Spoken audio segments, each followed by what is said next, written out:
Muslim Malaysia adalah pertubuhan bukan kerajaan yang bergerak sendiri untuk buat kerja-kerja kebajikan. Kita menerima sumbangan 100% daripada seluruh rakyat Malaysia.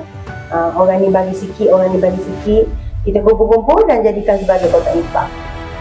Assalamualaikum warahmatullahi wabarakatuh. Saya Sonulai Yusuf, selaku DPK Kampung Tersabut.